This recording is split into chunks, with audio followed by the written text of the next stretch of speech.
de vez em quando, um livro, e estamos fazendo e-books. A gente fez aquele congresso sobre a Fratelli Tutti esse mês, no início desse mês, os textos que Aí um livro? não adianta imprimir, né? Oi? Vão sair em livro os textos? Não. Vão sair em livro? Em e-book. E-book. Vamos, livro eletrônico, no formato e-book. A gente, não sei se você participou algum dia. Sônia.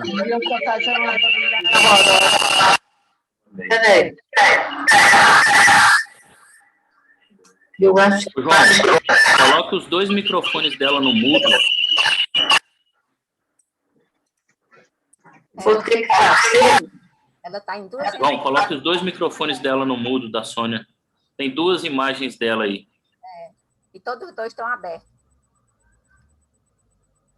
O outro deve ser celular. Boa noite, Jussara. Boa noite, Luiz Gonzaga. Boa noite, Consuelo. Boa noite. Boa noite, Padre Hernani. Boa Consuelo noite, chegou. companheirada.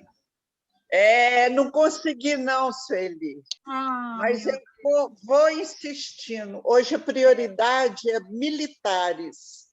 Eles não estão nem aí para deficientes, viu? Consuelo, eu escutei o jornal e eles vão fazer uma reunião para definir, porque 2 estados, que foi o Ceará e acho que São Paulo, já definiram quais são as comorbidades que são aceitas para fazer aquele tipo de chamada.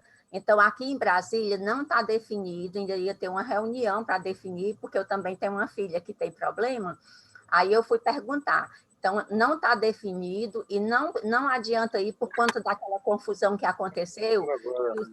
Eram os militares, eram pessoas da Polícia Federal que queriam se vacinar na marra, aí chamaram a Polícia Militar colocou os federais para correr, e resultado é que não tem data prevista e primeiro vão definir quais são as comorbidades que serão possíveis de vacinar. A Maíra estava na fila, ela assistiu de camarote. Então, tem duas Sônias Amorim aqui. Dá para apagar uma? Deu, Valadares, olha aí. Sônia, se vocês não tirarem um dos microfones de vocês, vai dar microfonia o tempo todo. Boa noite, Tadeu. Alô, tudo bem? João? Tadeu, Valadares. Oi. Não tem como desligar o microfone da Eu Sônia? desliguei os 2. Estão desligados os 2, por isso que não está com ruído. Não, deu ruído agora de novo. Não, tem não. Não, agora não, mas agora há pouco sim.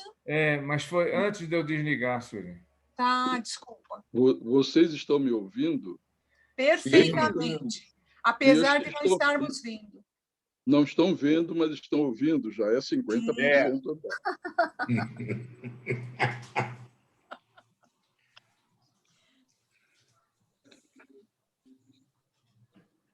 Gente, eu sugiro que a gente comece, porque ficar muito tempo sentado me dá um problema aqui no ciático.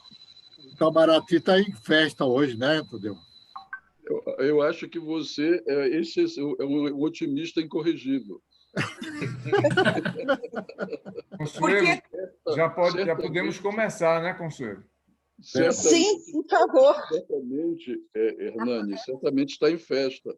Então, a gente vai fechar o microfone de todos e deixar aberto apenas o da Socorro, para ela fazer a apresentação do nosso convidado. Tudo bem? Tudo bem.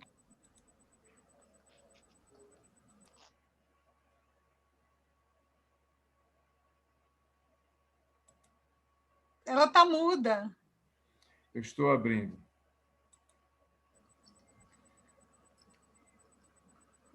Ok? Socorro, pode falar. Tá. Boa noite. Eu vou apresentar o João Décio, que eu também não conheço. Eu também estou sendo apresentada a você, João Décio, mas seja muito bem-vindo.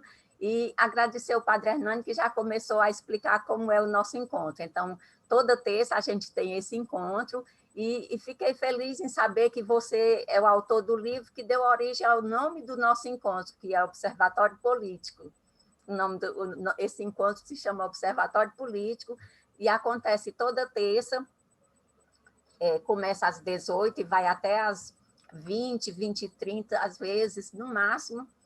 E nesse período, nós estamos no ciclo, como o Padre Hernani até já falou, de religião e democracia.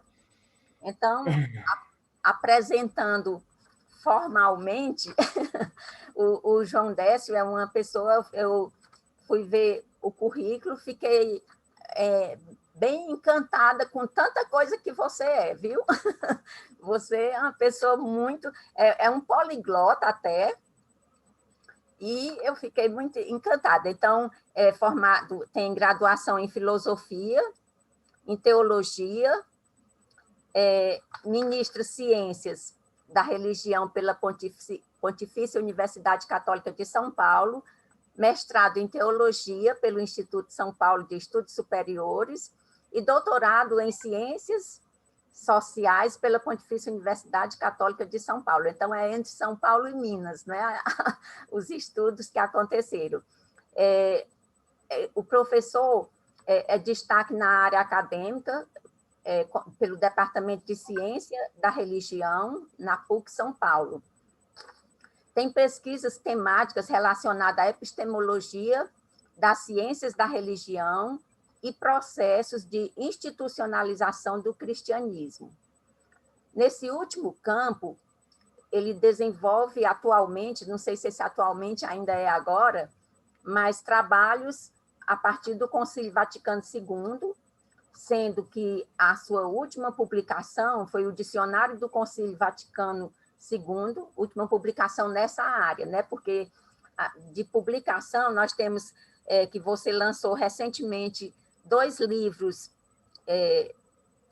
em plataforma virtual, que é A Pandemia do Coronavírus e O Vírus Vira Mundo, além da obra O Tradicionalismo, que estão disponíveis, como você mesmo já explicou, já disse, como livros virtuais, no formato e-book, e estão no site das Paulinas, né, que é www.paulinas.com.br. Bom, e ele tem um texto que é sobre a pandemia, mas eu até tinha pensado em ler, mas eu acho que é mais interessante a gente começar a ouvi-lo e nesse momento, explicar um pouco como nós trabalhamos. A gente normalmente deixa que você propomos que você fale entre 25 e 30 minutos. Se preferir, a gente avisa, a gente que eu digo é o João, tá, João?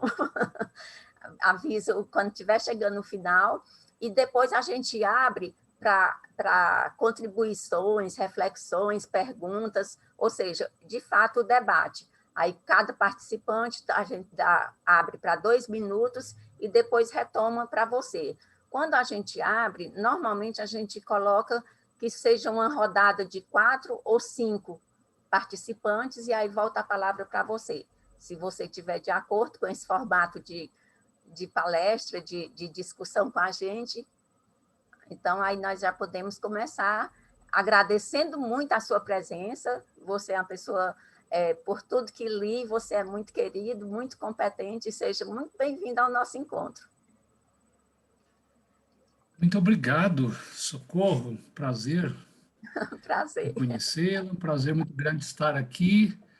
O Padre Hernando, quando me ligou, eu, de fato, fiquei muito contente em poder participar e contribuir aqui com a reflexão desse grupo, que eu julgo importantíssimo, e importantíssimo, sobretudo, nessa nossa conjuntura atual, né? Então, para mim, é uma oportunidade de discutir com vocês essa temática tão atual do tradicionalismo católico, né? E eu vou eu vou conversar sobre o livro. Se eu me lembro bem, quando o Padre Hernani me falou desse encontro, ele disse, olha, nós vamos conversar, o grupo quer conversar sobre o livro. Então, eu vou conversar sobre o livro. Depois a gente abre, enfim, para além do livro, tentando avançar nessa temática tão atual do tradicionalismo. Pode ser assim, Socorro? Né? Então, eu vou fazer aqui uma... inclusive, é o que tem na capa do convite, é exatamente o livro, que é o Tradicionalismo, né? Socorro? Oi. Tudo bem, pode ser sobre o livro mesmo. Tá. O Padre Hernani está até mostrando aí que ele tem... o Padre Hernani está mostrando, está certo. Então, eu acho que tem uma constatação inicial, né? Esse fenômeno do tradicionalismo, junto com o conservadorismo político, ele é de uma atualidade tão grande que eu tenho que reconhecer inicialmente que, por um lado, se o livro ele é atual, ele está escrito, esse texto foi escrito há 2 anos, né? Por outro lado, já não está mais tão atual. Eu acho que tem uma primeira constatação conjuntural, que é, de fato, a presença e a atuação de grupos, de personagens, de frentes tradicionalistas que hoje se mostram, eu diria, de forma muito mais pública e muito mais agressiva do que quando esse texto foi escrito. Talvez como tudo na sociedade da informação, né? Então, nesse sentido, o livro, se eu fosse escrever hoje, eu já teria muito mais elemento, sobretudo histórico, empírico, para incluir, sobretudo naquela primeira parte do livro, né? Dessa constatação, eu posso dizer também que decorre algumas outras, né? Qual? Então, por exemplo, a presença majoritária dos tradicionalistas nas redes sociais. Mais do que há 2 anos atrás, hoje, os grupos católicos tradicionalistas, eles estão presentes de forma muito organizada, muito articulada nas redes sociais, aprenderam técnicas, há quem diga que seja até robô que faz isso, de invadir lives, de entrar em congressos. Recentemente fizemos um congresso aqui em parceria com a Paulinas e o programa de pós-graduação que eu trabalho. Eles entraram também nesse congresso. Então, uma presença muito forte, muito organizada nas mídias e nas redes sociais de uma forma geral. Eu diria que essa bolha tradicionalista, hoje, ela é mais forte, mais visível e mais organizada. Esse é um lado. Eu acho que um outro lado começa também a ficar mais visível uma espécie de assimilação do tradicionalismo por parte do corpo eclesial. Bispos, padres, que assumem claramente posições e discursos tradicionalistas. Os últimos episódios relacionados à campanha da fraternidade confirmam de forma muito clara essa postura, né? Por outro lado, de lá para cá, também houve uma ampliação de literatura de apoio sobre a temática, sobretudo relacionada às redes sociais. As temáticas das fake news, da pós-verdade, da direita mundializada, da intolerância, da cultura do ódio e assim por diante, não é? Então, hoje, eu teria disponível uma literatura mais completa sobre a questão, que não tinha na época. Então, de forma que hoje eu poderia pensar de forma mais clara, por exemplo, na relação entre tradicionalismo católico e fundamentalismo evangélico. Um dado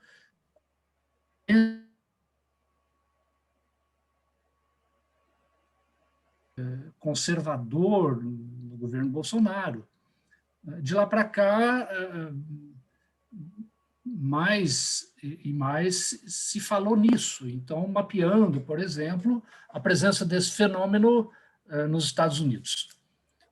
Não é um fenômeno original brasileiro, mas nos Estados Unidos essa aliança já vem de algum tempo, né? Também uma aliança entre a ultradireita mundial e as religiões, seja protestante, seja de matriz católica. Há uma reflexão mais abundante hoje sobre isso.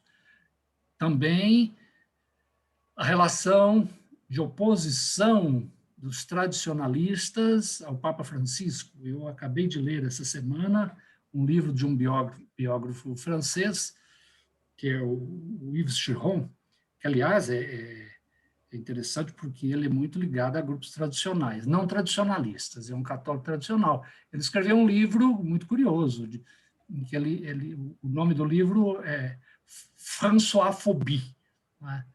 Franciscofobia, e ele se propõe a mostrar que existe hoje dentro da igreja uma verdadeira franciscofobia. O livro faz um bom mapeamento dessa tendência. Então, hoje eu avançaria um pouco mais na reflexão. Em todo caso, o livro está aí, eu acho que é em torno dele que nós vamos, então, conversar. Qual que é a intenção fundamental deste livro? É apresentar uma rápida análise de alguns pontos e, sobretudo, uma síntese para um público mais amplo que o estritamente acadêmico, como este, sobre essa questão atual. Ele abre uma coleção que nós estamos planejando: moralismo, ritualismo, etc.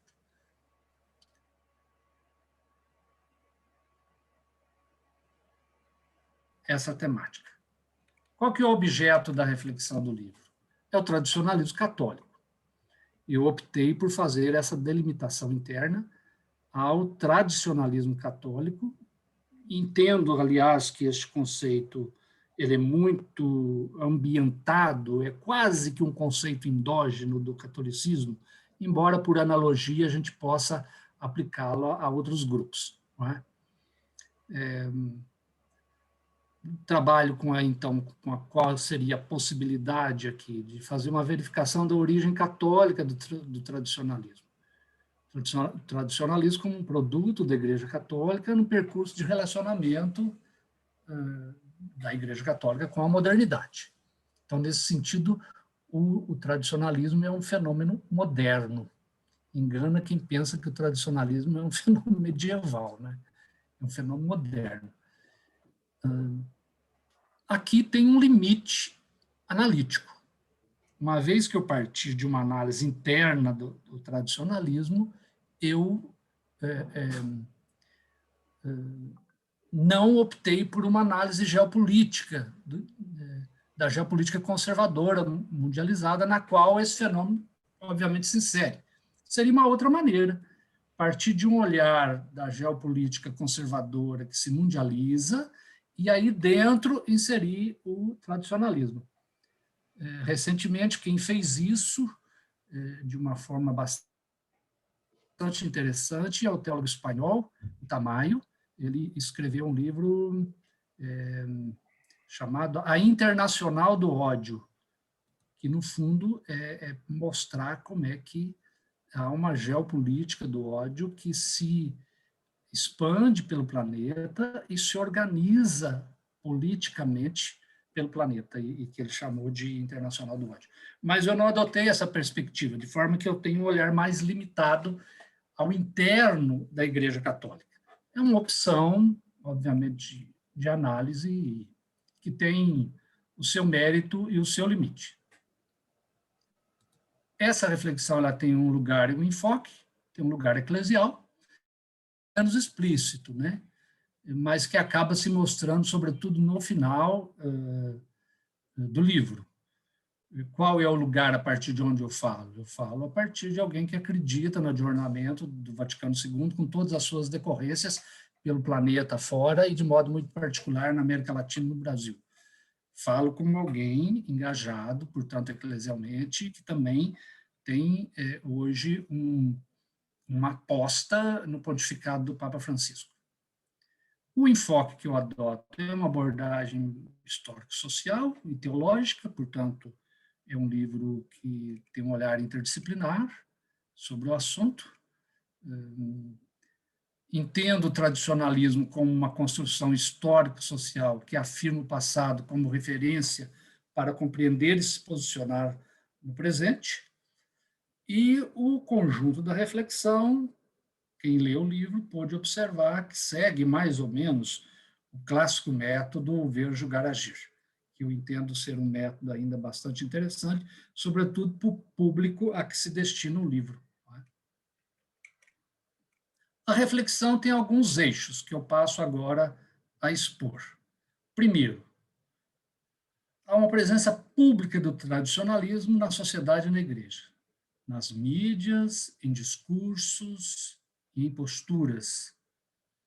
Tradicionalismo tem algumas expressões. Ele tem uma expressão que eu chamo de implícita e difusa, está presente em posturas e em discursos de clérigos e de leigos, pela igreja inteira, pelo Brasil todo. Em cada paróquia nós vamos encontrar alguém que reproduz de alguma forma, e às vezes até de forma inconsciente, as posturas tradicionalistas. Com as redes sociais, então, não se fala, né? A cada clique, muita gente reproduz discursos extremamente tradicionalistas, sem, de fato, perceber, inclusive, o que está fazendo. Tem posturas explícitas em discursos de clérigos, presentes também nas mídias, em dioceses, em paróquias, e uma presença também explícita, muitas vezes, em grupos eclesiais, em determinados movimentos. E tem uma terceira forma de expressão, que é a forma organizada. Aí sim, em grupos que se assumem como tradicionalista, como o famoso Centro Dom Bosco, que esteve aí no centro do debate da campanha da fraternidade ultimamente. Terceiro eixo da reflexão, eu quero afirmar uma origem católica do tradicionalismo. O tradicionalismo é um produto endógeno da tradição católica, um imaginário, um discurso e uma teoria católica fornecem a matéria-prima para os sujeitos, as frentes e os grupos organizados. Muito importante a gente ter isso em mente, né? Sobretudo quem quer militar contra o tradicionalismo, nunca se esquecer que eles carregam, sim, um arsenal católico que eles exibem como fundamento daquilo que eles acreditam e querem divulgar. Nós encontramos ainda, então, textos oficiais do magistério, obviamente pré-Vaticano II, que oferecem a base para esse imaginário e para a prática dos grupos. Desde o Concílio de Trento, passando por documentos do século XIX, obviamente o Concílio Vaticano I, e textos pré-Vaticano II. Portanto, há um projeto eclesial construído do passado, de mentalidades, de textos, de rituais e estéticas, que serve de matriz para a identidade do tradicionalismo atual. O tradicionalismo emerge como um dado histórico, quando outra mentalidade, gestada na modernidade, modifica a visão de mundo por meio das ciências e da política, e coloca a tradição católica clássica, digamos assim, em questão. E, nesse sentido, a gente poderá ir observando um longo processo, um processo que talvez aí avance para 2 séculos, né? Emerge como um fato eclesial quando a Igreja repensa a si mesma a partir do Vaticano II. É o grande divisor de águas que separa os renovadores dos conservadores. Daqui a pouco falo com um pouco mais de detalhes sobre isso. O tradicionalismo adquire uma força pública em contextos políticos de crise. Esse é um outro dado interessante a se observar. Em momentos de crise, o tradicionalismo costuma emergir com suas posturas identitárias, ligados a nativismos, a nacionalismos, a autoritarismo e também a posturas fundamentalistas em relação às suas fontes. Há, portanto, uma mentalidade tradicionalista, e nós podemos, eu organizo aí uma tabelazinha, e eu vou rapidamente passar, depois, se precisar, nós voltamos. Eu classifico aí o tradicionalismo em alguns itens, como uma filosofia do passado. O tradicionalismo se volta para o passado, entende que há uma estabilidade contínua na história, que não pode mudar, que há algo de definitivo que se impõe sobre o provisório, ou seja, a verdade ela reside em algum lugar do passado e o presente é decadência. Há uma cosmologia teocêntrica, que trabalha com uma ligação íntima, podemos chamar de monismo, entre Deus, natureza e história, e que nenhuma racionalidade estaria autorizada a dissecar, a separar, a falar, em postular alguma autonomia entre Deus, natureza, entre Deus, história, natureza e história. O tradicionalismo também trabalha com uma teoria, uma epistemologia essencialista. Ele entende o mundo a partir de algumas ideias fixas, de algumas essências estáveis e eternas, que não se modificam. O tradicionalismo ele entende que toda sociedade deve ser cristã e, portanto, a relação entre igreja e Estado, ou a relação imbricada entre igreja e Estado, sempre está presente nos grupos tradicionalistas. Dá para a gente mapear isso aí, classificar, mas esse é um dado que perpassa. Hoje, curiosamente, essa percepção tradicionalista ela se vincula a uma percepção fundamentalista de origem protestante evangélica norte-americana. Outra característica do tradicionalismo é que eles trabalham com uma visão antropológica muito pessimista. O presente é um caos, aí eles são antimodernos, antiglobais e, ultimamente, anti-ciência. Tem também uma visão que a igreja é o centro da história, é o centro da verdade, é o velho princípio de que fora da igreja não há salvação. Trabalham também com uma moral objetivista e legalista, muito centrada na lei natural, e, ultimamente, numa lei natural associada a um fundamentalismo bíblico, que se expande muito pela boca da renovação carismática católica, por exemplo. E eu ainda falo em devoções mágicas. É aquela ideia de que há uma interferência permanente do natural na natureza, na história, então insistem em milagres, em visões, etc. Então, se olharmos para a história, podemos dizer que o tradicionalismo tem dois grandes marcos definidores em que o movimento, a concepção, as teorias tradicionalistas vão emergindo e tomando forma e se fazendo presente na sociedade e na igreja. O primeiro marco são as revoluções modernas, né? Quer dizer, a partir das revoluções modernas que começa a aparecer um pensamento antimoderno, que bebe de referências anteriores e, portanto, se apresenta como conservador. Claro, a Revolução Francesa é o grande marco, e aí o famoso Burke, com a sua obra sobre a Revolução Francesa, acabou se tornando a grande fonte de um pensamento antimoderno, anti-reforma, anti-revolução,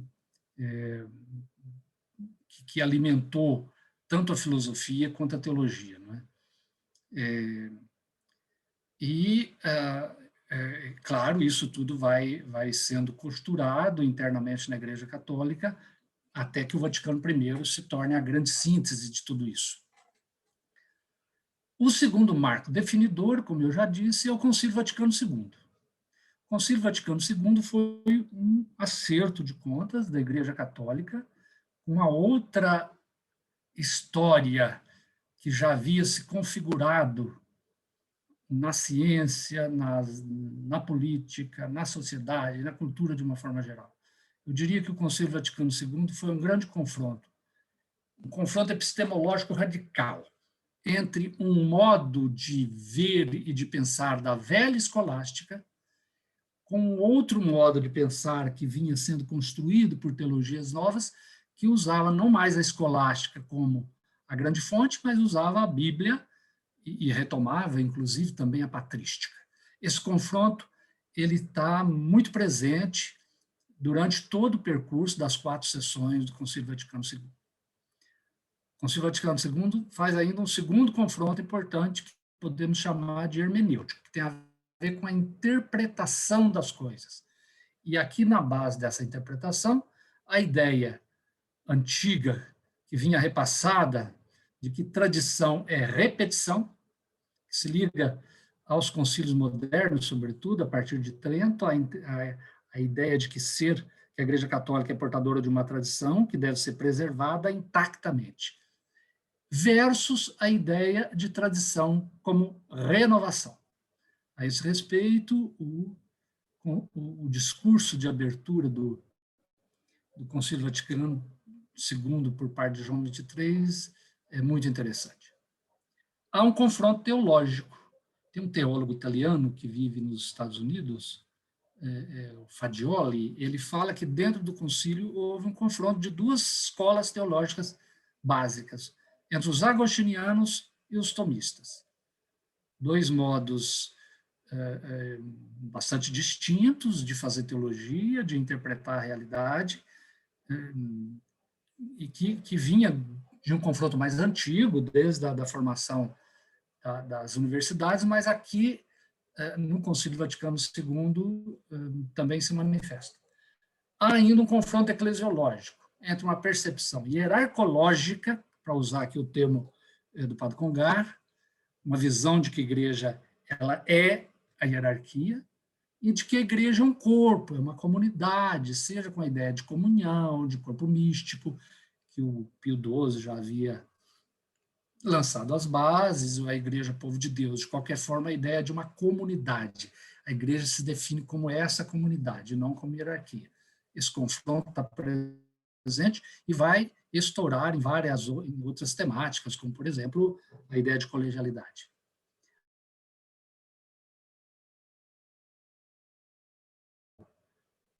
Legalista, objetiva e pautada agora no personalismo, na ideia do amor, dos cônjuges e assim por diante. Bom, ainda dentro aqui dos eixos do livro, eu tento fazer aqui um confronto, então, entre tradicionalismo e conservadorismo de ultradireita. Haveria aqui uma espécie de afinidade eletiva, é um conceito weberiano, entre os 2 regimes, entre os regimes de direita e o regime tradicionalista, de forma que um confirma o outro. É essa a ideia weberiana, né? De que determinadas conjunturas se encontram e uma confirma e reforça a outra. O tradicionalismo como um projeto político conservador, o tradicionalismo se apresenta como fundamentalmente religioso, mas ele carrega consigo explicitamente um projeto político conservador. Isso pode ser percebido já no movimento do integralismo, do Plínio Salgado, depois no movimento do integrismo, do outro Plínio, e hoje no movimento de neo-integristas e de fundamentalistas muito presentes pelo mundo afora. Trabalha com a ideia de que há um caos iminente e de que nós temos inimigos universais a serem enfrentados. Sempre houve. Todo tradicionalismo tem sempre inimigo. O primeiro inimigo era a modernidade. A democracia foi inimiga. Depois, essa ideia mais geral da modernidade. Depois, os comunistas. Não é? E hoje, alguns inimigos, dentre os quais, de novo, o comunismo, né? A ressurreição de um morto que não fala e não anda há quanto tempo, né? Se apresenta, então, como uma revisão do Vaticano II e como uma oposição franca a tudo que é renovação e, portanto, diretamente, frontalmente, ao Papa Francisco. Eu concluo a reflexão sugerindo alguns discernimentos sobre a postura tradicionalista. Está mais nos 2 capítulos finais. Então, o tradicionalismo como um dado histórico eclesial que desafia a razão e a fé. E, portanto, eu falo de um discernimento histórico. Qual que é o discernimento histórico? É de que o tradicionalismo, eles vivem uma espécie de ilusão do passado, como se eles fossem os preservadores de um passado que nunca mudou, ou que nunca devia ter mudado, ou que deve ser retomado. E esquecem que toda tradição ela é sempre uma construção do presente. O tradicionalismo é sempre uma construção do presente. Vai e volta e ele é reconstruído no presente. Aliás, toda tradição é sempre uma construção presente. Aqui o clássico livro do Hobsbawm, né, chama A Invenção da Tradição, ele diz: é importante saber que toda postura tradicional ela é sempre construída hoje, uma vez que não há possibilidade de acesso ao passado e de retomada do passado tal qual. Um discernimento epistemológico, que é a questão da verdade. Há uma única e imutável verdade? É possível a gente trabalhar com esse conceito de verdade, seja do ponto de vista filosófico, seja do ponto de vista teológico? Ou hoje nós temos outras ferramentas? Então, esse é um outro discernimento. Discernimentos teológicos. Ora, hoje, e isso é instituído e normatizado no Concílio Vaticano II, se entende a revelação como uma dinâmica histórica. A revelação ocorre por dentro da história, e não como uma teofania, não como uma verdade que cai feito um bloco de granito aqui dentro da história e que todos nós podemos pegá-la, palpá-la com absoluta segurança, né? E a visão escatológica de um definitivo da história, e por ora nós vivemos o provisório e não o definitivo. Aqui tem um clássico livro do Padre Comblan, que o Padre Hernani leu e releu não sei quantas vezes, que é um livro magnífico, atualíssimo, que é o Provisório e o Definitivo. Professor, há também 5 minutos. Já estou no último ponto.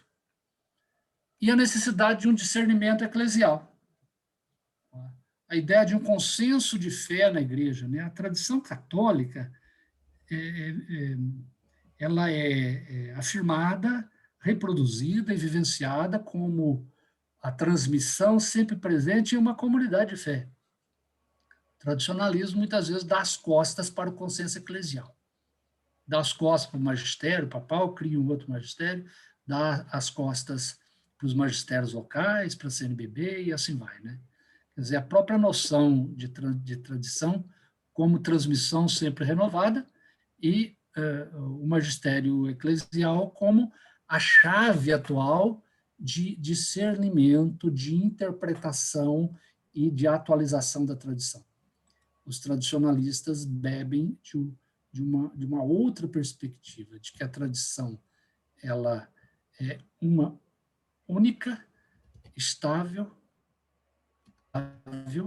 que se repassa e que jamais iniciar a nossa conversa, o que eu colocaria aí como percurso daquilo que eu tentei passar aqui nessa reflexão do livro. Eu agradeço a atenção, muito obrigado. Estamos aí para continuar a nossa conversa. Muito bom. Muito obrigada desses esclarecimentos, foram muito bons. Aí agora a gente abre para quem quiser se inscrever para fazer perguntas, refletir.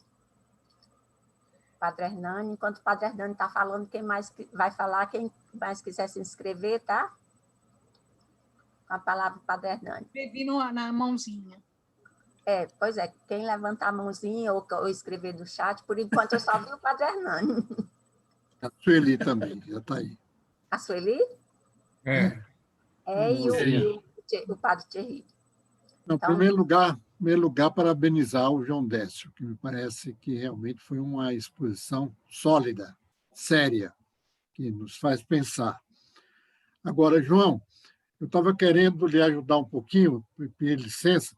só para localizar alguns fatos históricos, porque nem todo mundo acompanhou assim a história. Por exemplo, quando você falou Vaticano I, isso aconteceu em 1870. 1870, quando ele diz que é quando realmente se legitimou um pouco as escolas mais tradicionais que estavam em vigor.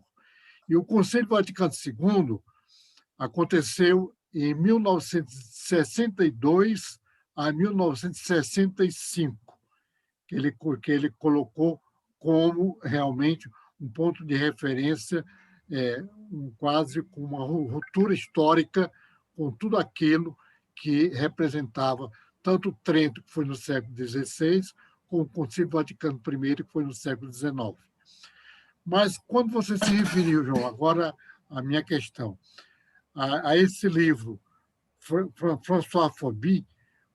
Francisco Fobia, eu me lembrei de um artigo do Vitor Codina, em que ele expressa quais são os motivos que levam a tanta crítica ao Papa Francisco. Então, eu gostaria que você, talvez, pudesse nos ajudar a refletir quais são os fatos que realmente tem havido esse crescimento de uma francofobia, né? O Papa Francisco nesse momento histórico. Essa era a minha questão. Décio, você prefere responder um a um ou podemos fazer pelo menos 3 perguntas? Como vocês preferirem, mas eu já posso aqui abrir a conversa, né? Eu acho que o Padre Hernando abriu, eu vou continuar abrindo, talvez eu não responda. Padre Hernando, a última parte ali tem uma coisa que eu tento mapear um pouco, as oposições naquele momento ali, como eu conseguia captar ao Papa Francisco. Tem várias maneiras de olhar. Eu acho que uma primeira delas é essa interna, né? É que, de fato, o Concílio Vaticano II, como disse, foi um grande marco.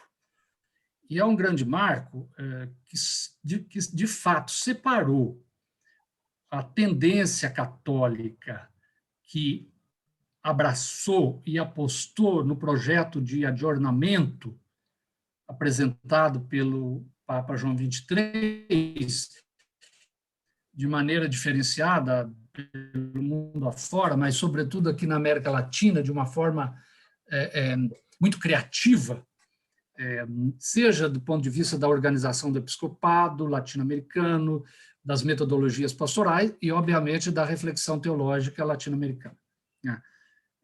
Não fizemos outra coisa que não um adornamento do Concílio Vaticano II, um adornamento crítico e criativo aqui no continente. E obviamente, o Concílio Vaticano II ele acabou criando e reforçando uma tendência tradicionalista que foi contra o concílio. Aliás, questionavam até a legitimidade da convocação do concílio. Não podemos esquecer disso. Havia um grupo de conservadores, e com brasileiros entre eles, que questionavam a legitimidade de se convocar um concílio, porque entendia que a era dos concílios estava superada, uma vez que no Concílio Vaticano I se definiu definitivamente a Igreja como hierarquia, tendo no topo o Pontífice Romano, e que tem, inclusive, a prerrogativa da infalibilidade. Não vamos entrar agora aqui nesse debate, não é? E que, portanto, quem resolve as coisas é o Papa. É o Papa que define os dogmas, é o Papa que define a doutrina social, escrevendo uma encíclica social, é o Papa que define o que deve ser a igreja, como é que se deve rezar o terço. Não é? O Leão XIII escreveu mais de 20 encíclicas sobre o terço, que como é que se deve comungar a um concílio, para de novo começar a pensar as coisas. Então, se negava até a legitimidade. Esse grupo se organizou dentro do concílio, criou um grupo de tradicionalistas dentro do concílio, que rejeitou o concílio, e que rompeu com o concílio em torno da figura de Lefebvre. Agora, esse aí foi o coágulo, organizado e institucionalizado. Podíamos ir brincando com esferas concêntricas. No entorno desse coágulo, alguns tradicionalistas gravitavam. Por exemplo, Dom Sigô. Esse coágulo teve a Diocese de Campos, mas Dom Sigô, ele fletava esses grupos, mas ele nunca pulou lá dentro. Dizem, eu sou mineiro, mas diz as más línguas que ele era um mineiro que sempre conseguiu ser um ultra-tradicionalista, no entanto, circulava, né, nos outros ambientes. Então, houve, sim, bispos que, mesmo não compondo esse núcleo institucional que rompe com a Igreja Católica, permaneceram contra o Concílio Vaticano II. Se a gente for abrindo essa esfera concêntrica, nós vamos perceber que aí tem bispos tradicionais que aceitam o concílio, mas começa a reler o concílio. E vai relendo. Na Europa, muito forte, isso na Itália, nos Estados Unidos, aqui na América Latina também. São essa frente que é tradicional e que relê o concílio. No processo histórico pós-conciliar, essas frentes foram se aproximando, foram se articulando, e muitas vezes se confundia.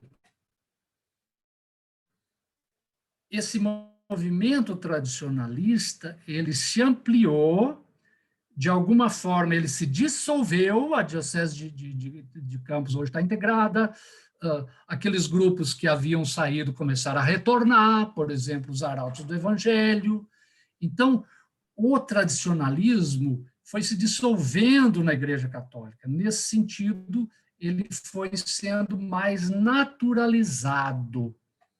E na medida em que um papado conservador assume o comando, com João Paulo II e depois com Ratzinger, esses grupos obtiveram cada vez mais a sua legitimidade, a ponto de se tornar, muitas vezes, grupos com direito pontifício dentro da Igreja Católica. Então, a gente precisa olhar o tradicionalismo como um processo em que vai ampliando, se dissolvendo dentro da Igreja Católica e ganha força.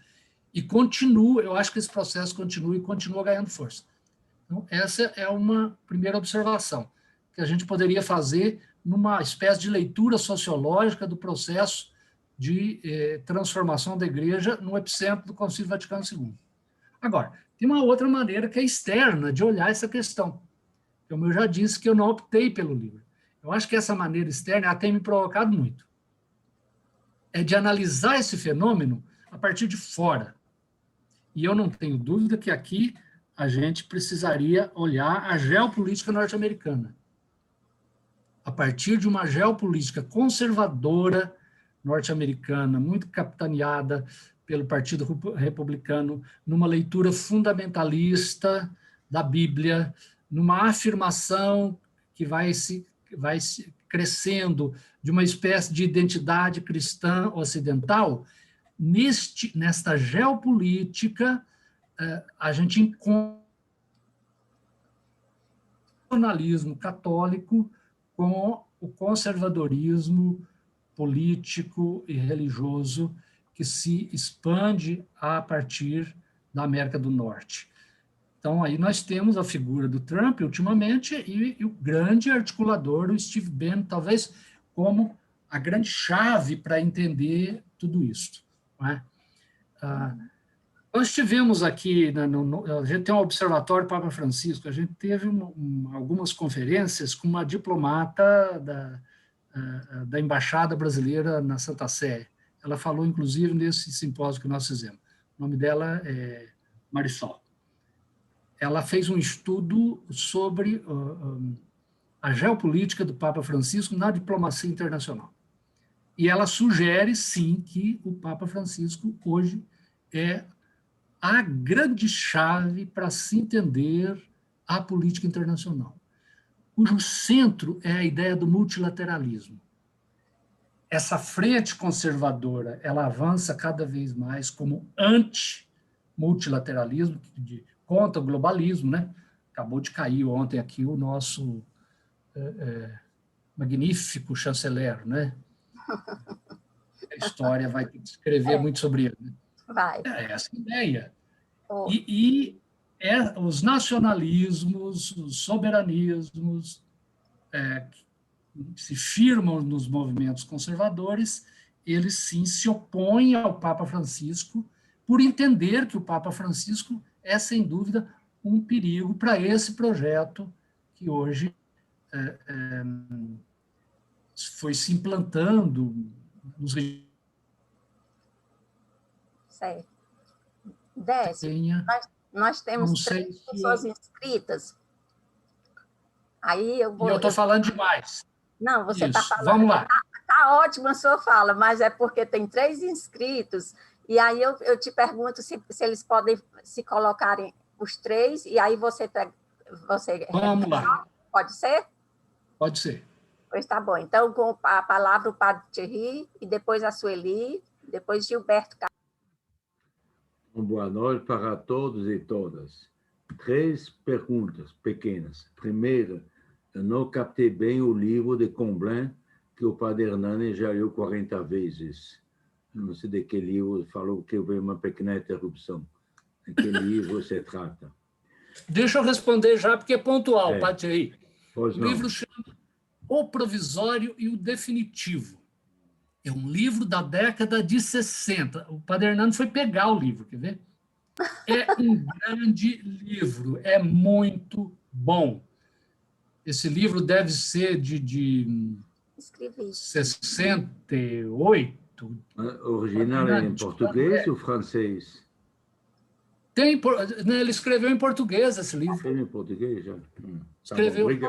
O seu vizinho tem o livro, Thierry. Estou vendo. Padre Hernani, de que ano é esse livro? 68, por aí? Escrevi, Tadeu. 1968, pela Herder, editora Herder. Herder, a antiga Herder brasileira. É um grande livro, muito interessante. Muito bem, indico a todos a leitura. Provisório definitivo. Qual que é a tese fundamental do Comblain nesse livro? Deixa eu contar. Qual é a tese? Ele diz, olha, há um cristianismo que se consolidou, que acha, que entende e que afirma que ele tem a posse do definitivo. Ele diz, não, é o contrário. O cristianismo é a vivência no provisório. E todas as pretensões de definitivo dá problema. Certo, Padre Hernani? É um pouco isso. Mas ele vai expor, é muito bem feito, muito interessante. Então, Padre Hernani vai me emprestar o livro. Infelizmente, hoje tem uma barreira entre nós dois, é mais complicado nos encontrar. Tá bom, então já tem mais outro inscrito, né? Que é o Tadeu. Ele tem 3 perguntas. Esperem, minhas perguntas. São duas, não é uma dupla pergunta. Você falou tradicionalismo, muito a ver com integrismo, falou de neointegrismo. Qual a diferença entre integrismo e fundamentalismo? E ligado a isso, como entender essa aliança entre tradicionalistas católicos, mais neointegristas, e fundamentais neopentecostais? E na tradição integrista, o protestante é inimigo a liquidar, né? Será que é uma aliança só no campo de alguns objetivos morais? E ponto. Tá. Você faz outra pergunta? Não, eu acho que eu respondo essa, porque senão não dou conta. Tá bom, então a gente depois veja só o seu tempo para... As respostas são ótimas, mas aí senão a gente não vai... Tá certo. Vamos lá. Padre Thierry, assim, aqui são as conotações dos termos, né? Depende de como a gente define os termos. Eu não teria problema em dizer que o tradicionalismo se orienta por uma postura fundamentalista, que é distinta da postura fundamentalista protestante. Já eu falo dela. Qual a ideia? de que nós temos verdades fixas, que eu posso detectar em determinadas fontes e devo acionar essas fontes como referencial para interpretar o presente e para orientar o presente. Essa postura, nós podemos chamá-la de fundamentalista.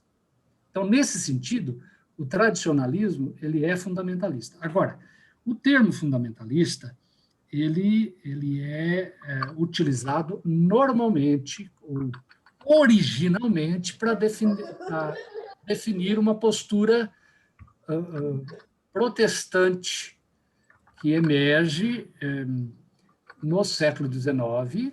Nesse sentido, o fundamentalismo protestante ele é contemporâneo do tradicionalismo católico.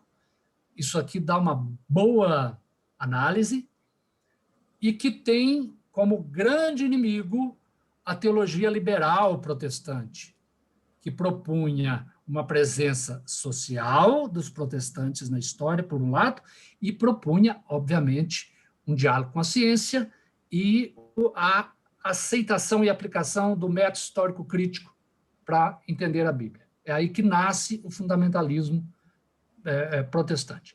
Agora, como entender a aliança dos dois? De novo, eu acho que, se fosse um economista, ele ia dizer a razão, sobretudo um economista de raiz marxiana. A questão é econômica. Tem projetos econômicos que estão no fundo dessa aliança, e é só a gente ir ali, vai aqui no Congresso, nas bancadas, e ver o que é que tem a ver a bancada B da bala e a bancada da Bíblia, as duas B, e perceber que tem um jogo econômico de interesse. O outro não é ruralista, mas é uma bancada que quer também crescer, viria pelo econômico. E eu acho que é uma chave importante, sim, inclusive para entender aquela geopolítica antifrancisco também. Tem uma chave econômica, não há dúvida nenhuma, né, de um neoliberalismo que se expande, no caso aí da conjuntura mundial. Agora, eu tô estudando essa questão com uma chave teológica, Padre Thierry, que eu acho que é fundamental.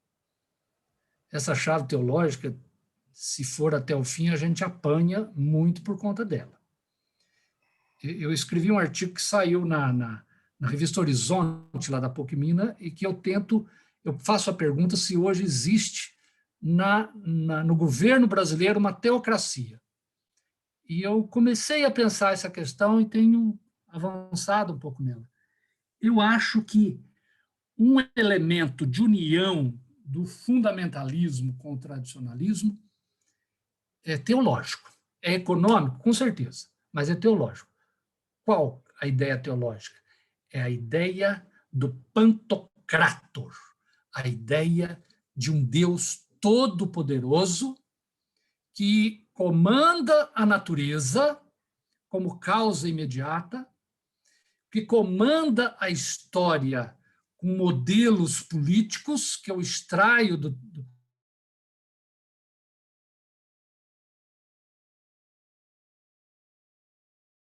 Bíblia, e a partir dessa ideia de um Deus todo-poderoso, eu chego à conclusão de que todo aquele que acredita no Deus Todo-Poderoso tem um compromisso político de colocar Deus na história e colocar Deus acima de tudo.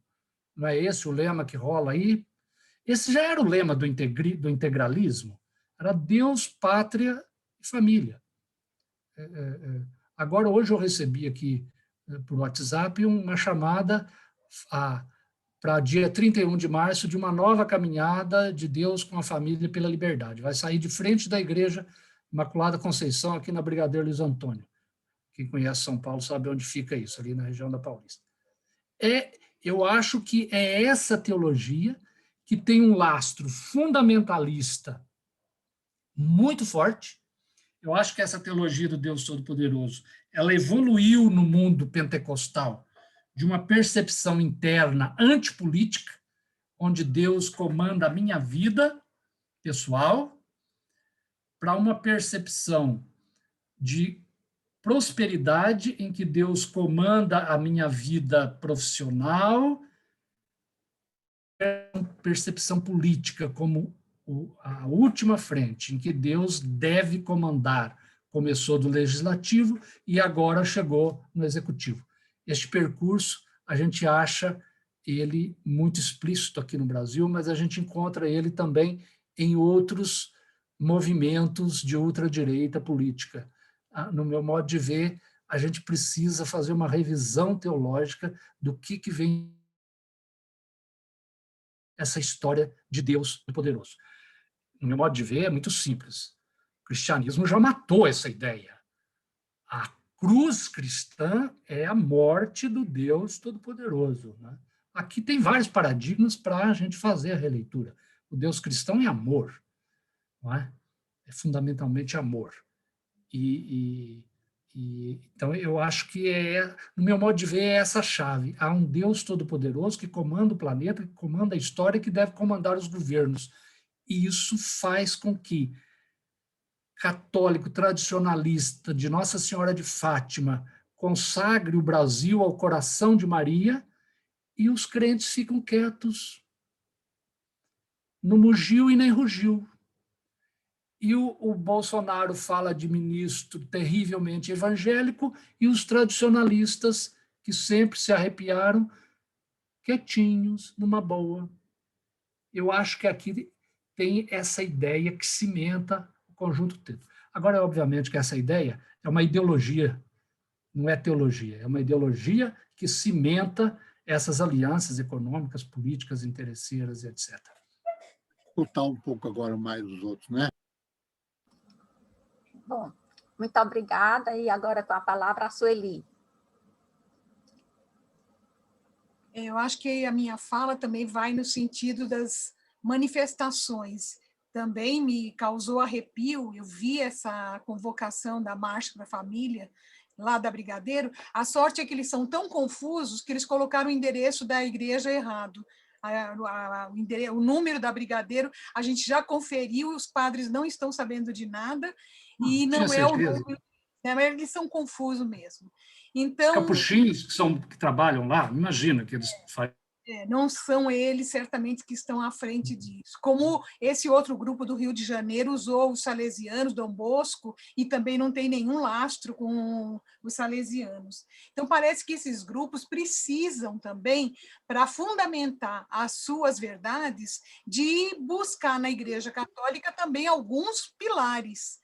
Não que eu vá achar que os pilares da Igreja Católica devem ser servidos para isso, mas parece que é isso que acontece. Mas a sua fala me ajudou a ver que a grande crítica dos fundamentalistas à campanha da fraternidade não foi sobre se a pastora Rome está à frente, se tem em defesa do aborto, do LGBT. Para mim, a questão, então, fica claro que é o próprio ecumenismo, tá? Que eles são contrários até o próprio Concílio Vaticano II. Então, não tem esse compromisso com a diversidade, e fora da igreja não há salvação, então eles estão achando que são eles, né, os das 12 tribos que vão se salvar.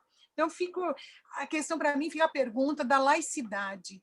Como é que fica o espaço, o lugar da laicidade nesses grupos fundamentalistas? Quando eles querem tomar o Estado para si e fazer o Estado a sua teocracia, a sua forma de governo, como é que fica essa situação da laicidade? É a minha questão. Obrigada. Então, oi, Sueli. Bom, essa questão já esteve, o Padre Hernando sabe falar disso melhor que eu, dentro do Concílio Vaticano II. Os grupos tradicionalistas, obviamente, negavam a legitimidade da laicidade. O documento que teve maior dificuldade de ser aprovado no Concílio Vaticano II é o documento sobre a liberdade religiosa. A gente tem uma teologia do pluralismo religioso como legítima. Pluralismo religioso é algo que Deus quer. Tá? Esse negócio dá pano para manga até hoje. Daqui a pouco eu conto uma historiazinha. e a laicidade como legítima e como necessária. O concílio entendeu que o Estado laico era uma realidade definitiva que havia chegado, mas que era positivo para a própria Igreja, que é o Estado laico que garantia a possibilidade de presença da própria Igreja Católica onde ela estivesse, é que dava o amparo para a Igreja Católica. Então, o concílio lança, sim, os germes teológicos para se pensar o Estado laico. Então, é possível a gente fazer uma teologia da laicidade. Eu não vou falar aqui em fazer política da laicidade, que isso é bobagem, é chover no molhado, e, enfim, entender que a laicidade é uma conquista moderna, é uma conquista do Estado laico, enfim, óbvio. A questão é como é que a Igreja Católica assimilou isso que antes ela condenou. Ela passou quase que um século condenando, e o concílio assimila essa ideia e dá uma legitimidade teológica para a laicidade. Agora, esses grupos tradicionalistas, então, desde o concílio, eles enxergam de outro jeito. Aquela ideia que eu falei ali, que eles têm uma percepção monista entre Deus, natureza e história. Bom, essa percepção, que é um modo de falar do Deus Todo-Poderoso. Você não separa o Deus que age na natureza, ela é a expressão da própria vontade de Deus, e a história vem no mesmo pacote, que é a expressão da vontade de Deus. Esta percepção monista, vamos chamar então integralista, integrista, que integra tudo no mesmo pacote, não pode suportar a laicidade. Não pode suportar a laicidade. O Papa Francisco, aí no primeiro capítulo da Fratelli Tutti, que eu acho que o Beoso acha que é o testamento do Papa Francisco, que ele não vai escrever outra encíclica depois dessa, né? O Papa Francisco, ele faz um balanço e diz assim: nós achávamos que a liberdade, a igualdade e a fraternidade era uma conquista definitiva, e não foi. A história tem que ser reconstruída passo a passo, reafirmada a cada geração. Nós imaginávamos, podemos parafrasear o Papa, que também Estado laico era uma conquista definitiva, que também laicidade era uma conquista definitiva, e que não haveria nenhum doido que colocaria em xeque o Estado laico. E hoje nós vemos gente colocando em xeque Estado laico e laicidade, em nome da ideia de que um Deus todo-poderoso, que se manifesta na natureza e que, portanto, manda chuva, raio, seca, enchente, terremoto, e que bobagem ficar preocupado aqui com o aquecimento global. Quem está no comando é Deus, isso é uma bobagem teológica, não é? E o Francisco vem escrever uma encíclica, que Deus está no comando da história e que, portanto, a sociedade deverá ser uma sociedade religiosa. Então, tem uma teologia da identidade cristã que, às vezes, apareceu como muito inocente na boca de bispo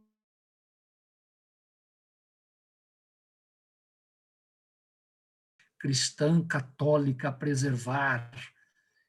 E essa identidade tem que se espalhar e ir se apropriando politicamente de postos na sociedade, na política, e aí vem as bancadas, etc.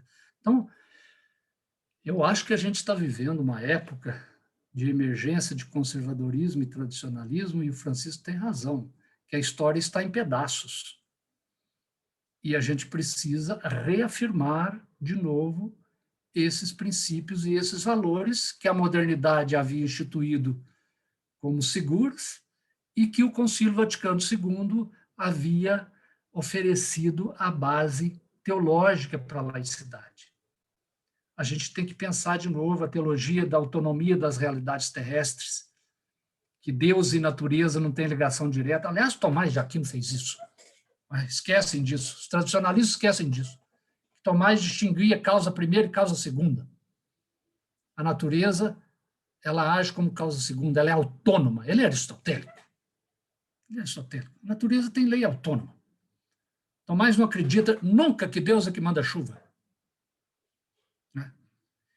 As teologias da pandemia que rolaram por aí, na boca de prelados e de pastores e de padres, elas expressam essa ideia de um Deus que controla a pandemia.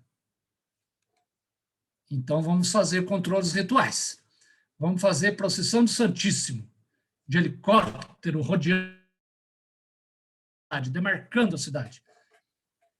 Pagelança católica. Né?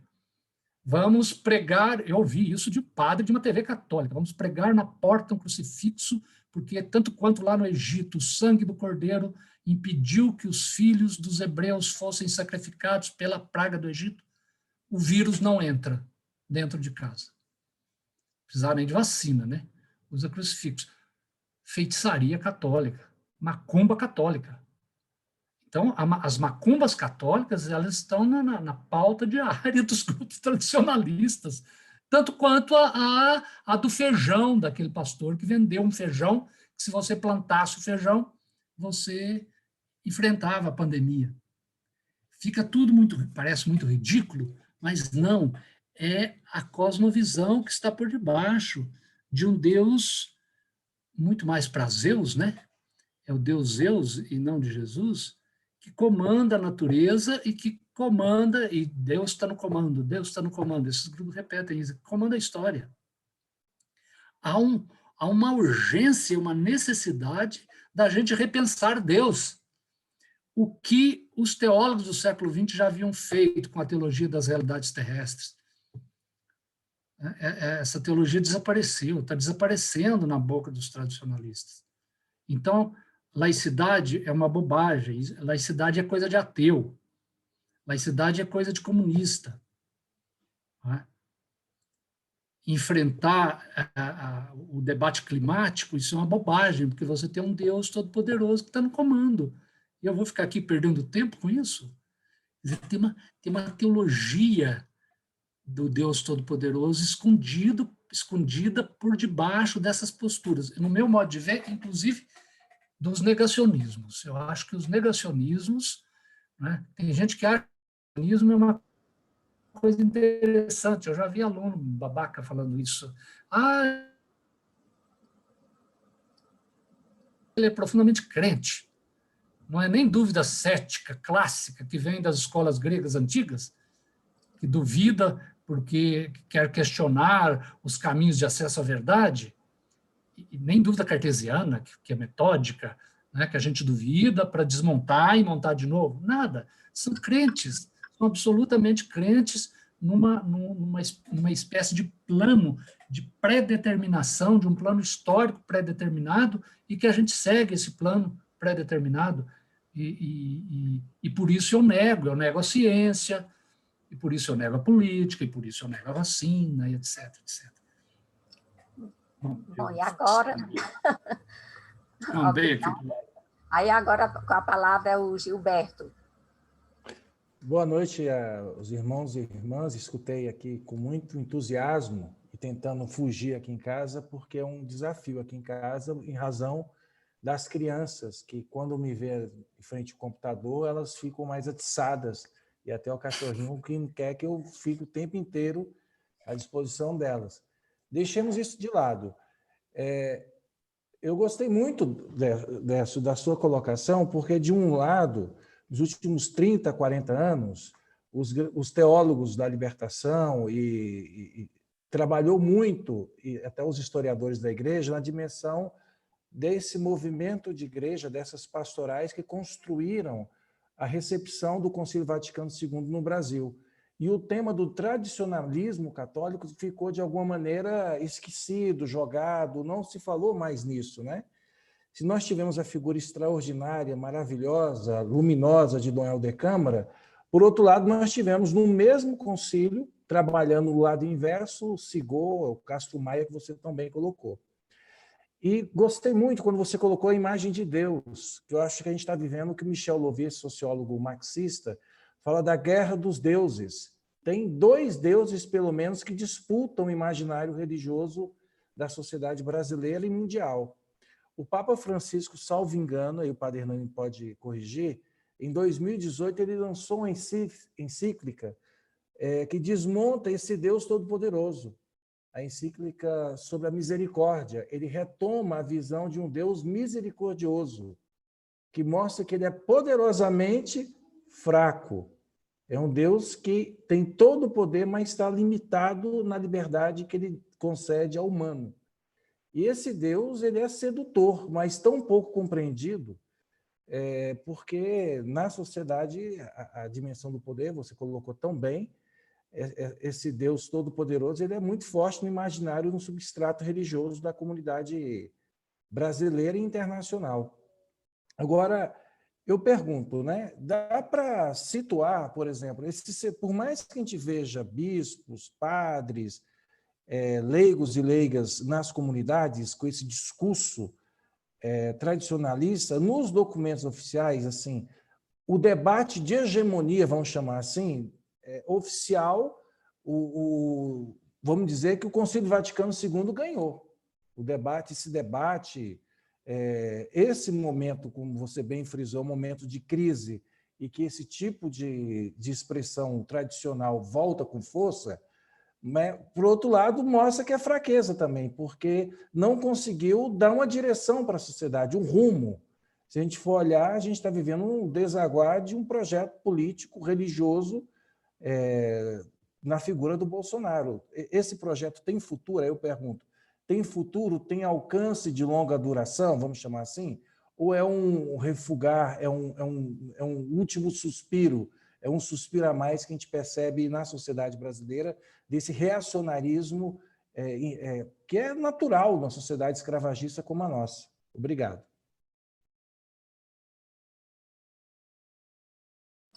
Bom, então, depois tem o Tadeu está inscrito, e eu fiquei em dúvida se o Carlos Leitão se inscreveu. A Jussara? Tá, então agora você vai responder agora, Décio? Ou prefere mais uma pergunta? Vamos fazer bloco, quem sabe se a gente ganha, né? Para ganhar mais tempo, viu? Pode ser, Décio? Décio? Ele está com o microfone fechado. Seu microfone está fechado. Pode ser. Pode. Então, tá bom. Pode. Então, o Tadeu e depois a Jussara. Tadeu, com você. Tadeu, abre o microfone, Tadeu.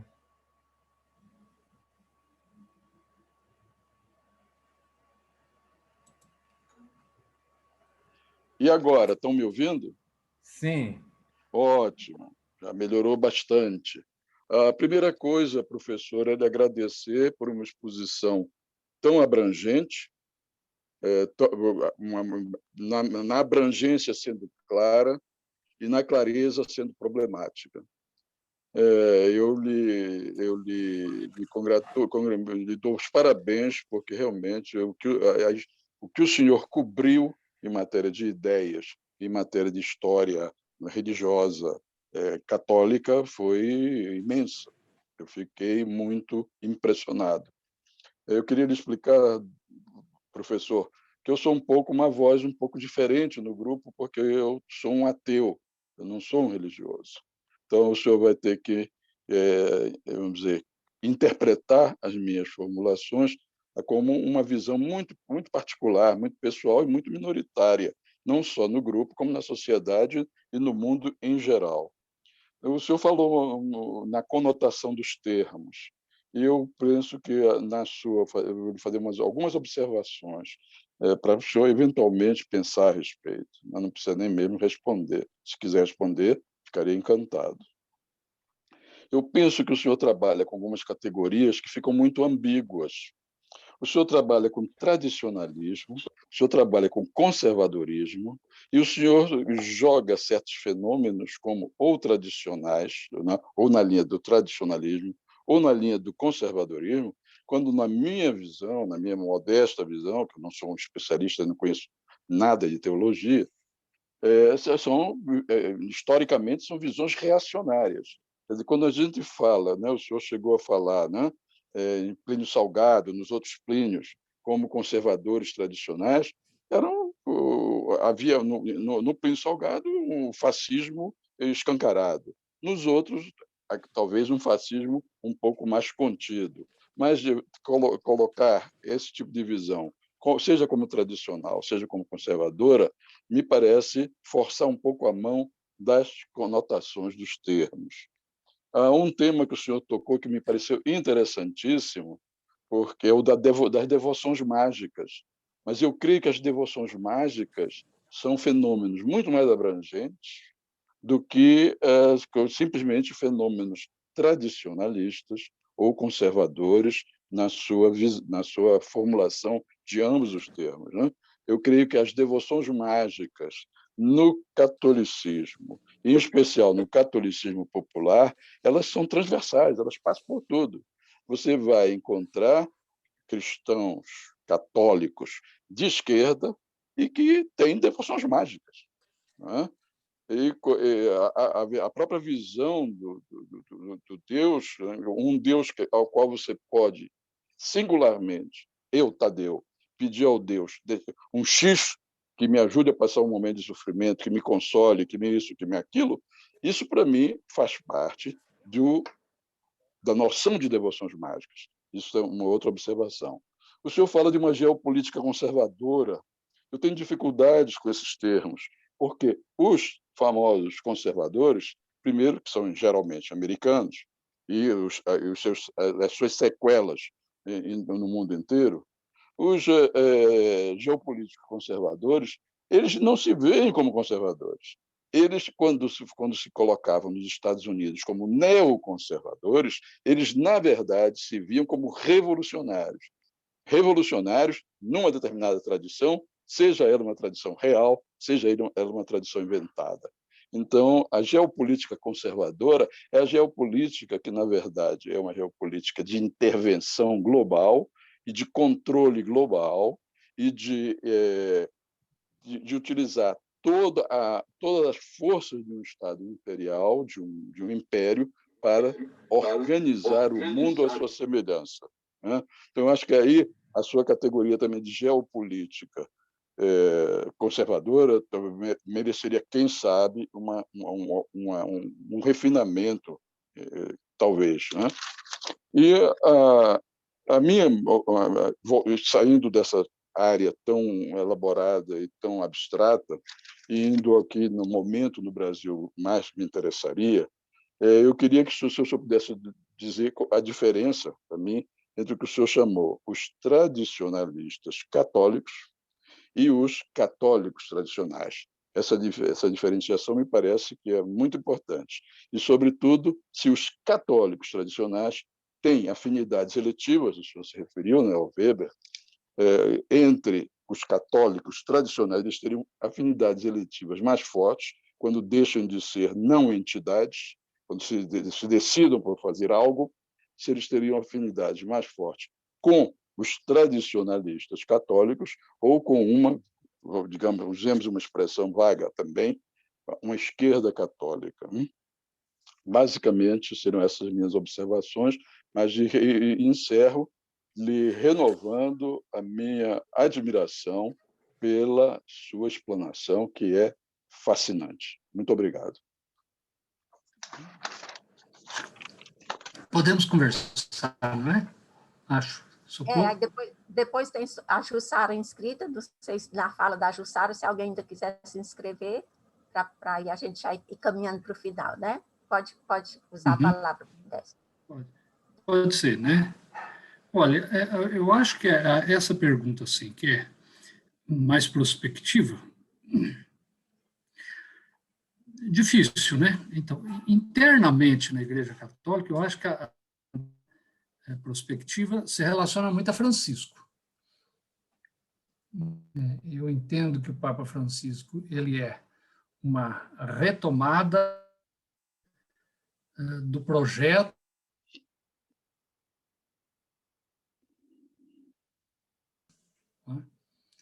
o professor de Francisco, que morreu o ano passado, o Juan Carlos Canoni, ele dizia assim, Francisco está concluindo o Concílio Vaticano II. É interessante pensar isso, né? Já que o concílio é um processo histórico, nós estamos numa fase de recepção, com o Francisco é uma espécie de ponto de chegada. É interessante essa ideia, e ela dá muito o que falar.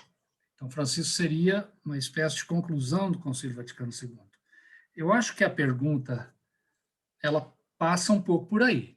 Como é que vai ser a Igreja Católica pós-Francisco, uma vez que Francisco retomou e radicalizou, tirou as últimas consequências do Concílio Vaticano II e foi transformando aqueles gestos, aquelas posturas em magistério na medida em que foi publicando textos oficiais. Um exemplo disso é a última encíclica, né? Francisco, foi praxe nos documentos anteriores, o Francisco citar muito fontes externas ao magistério, de ciência, poetas, gente do islamismo, ele continua fazendo isso. Mas neste documento, o Francisco fez uma imensa retomada de discursos dele, concedidos em audiências com diplomatas, discurso da ONU e o famoso discurso, o famoso documento sobre a fraternidade humana, que não era magistério, e eu entendo que Francisco teve essa grande sacada. Agora ele transforma tudo isso em magistério. Então, ele está num processo de oficialização de posturas antes, de forma que você deixa para a posteridade um ensinamento oficial. Então, eu acho que a pergunta seguinte é como é que a Igreja Católica vai levar adiante o projeto de Francisco. Nós teremos um pós-Francisco que vai levar adiante, ou um pós-Francisco que, dentro da flexibilidade da tradição católica, consegue reler o próprio Francisco e tocar a Igreja noutra direção. Esta analista que nos falou lá da Embaixada do Brasil na Santa Sé, ela tem uma hipótese interessante sobre a sucessão de Francisco. Latino-americano não será, não vão fazer isso. Jesuíta, outro, não será. América do Norte, dificilmente será, porque a América do Norte está numa franca oposição ao Francisco e seria muito difícil.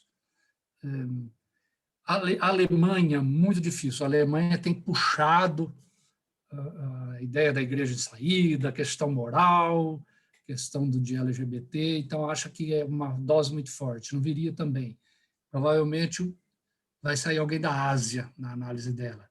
E que se sai, pode ser um passo de continuidade aqui no magistério de Francisco. Então, eu acho que se a gente tem uma continuidade, certamente os rumos da igreja vão consolidando, continua consolidando, concluindo o processo de adornamento do Concílio Vaticano II.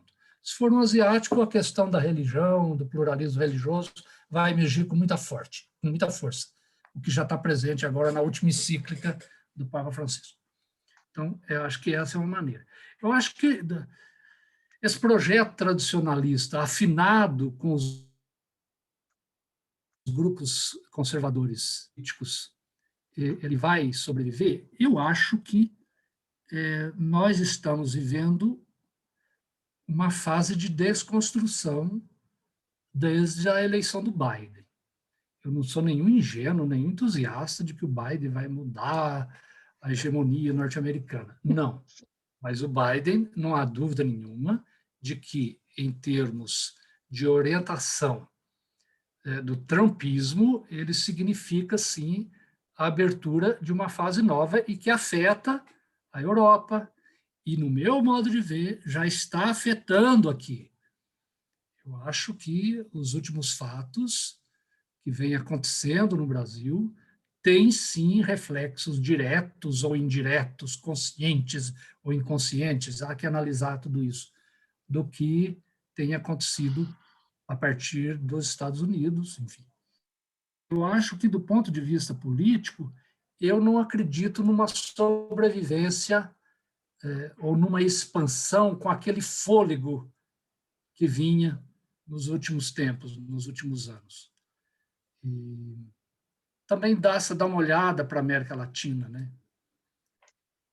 Dá uma olhada para a Bolívia, né? Olha para a crise no Paraguai, olha para a Argentina, né? Enfim. Eu, pessoalmente, não acredito que ele vá continuar crescendo. Eu tenho a impressão que daqui para diante esse projeto tende a ir mostrando os seus fracassos, né? Aqui no Brasil, o fracasso está absolutamente exposto.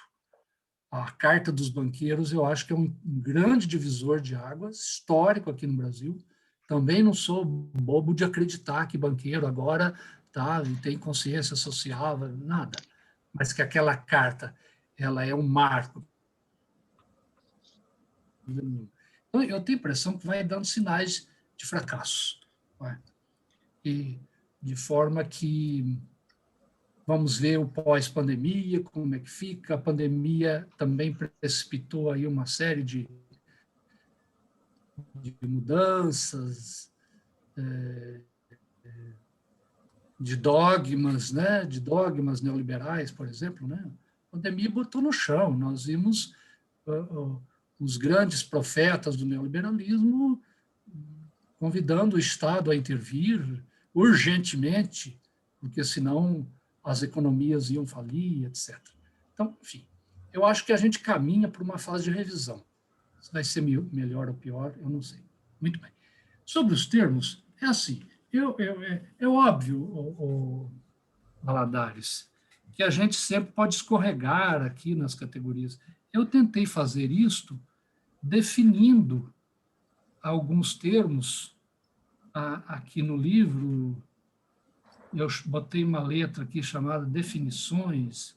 Então, eu falo o que é a tradição, falo que, no meu modo de ver, o que se poderia entender sobre conservadorismo, por integrismo, eu não entrei aqui no integralismo, e sobre fundamentalismo. E tentei limpar um pouco essa área, e talvez eu não tenha limpado suficientemente, né? Aqui vou rever, com essas temáticas, e tentando dar a conotação para cada uma delas. Tem um autor, ele chama Farid Cajal, é um peruano, ele escreveu um livro, eu tenho em e-book, que chama El Eterno, onde ele também questiona esses textos, faz uma... Só fala, professor, como é o nome do livro? El Eterno Retorno. A gente encontra aí nos sites para comprar e tem em e-book, quem costuma baixar e-book. É um livro bastante interessante, onde ele coloca aí o que o Valadares está falando e discute um pouco os termos, o que é mais adequado, é direita radical, é neoconservadorismo, é conservadorismo, enfim, e propõe lá uma definição.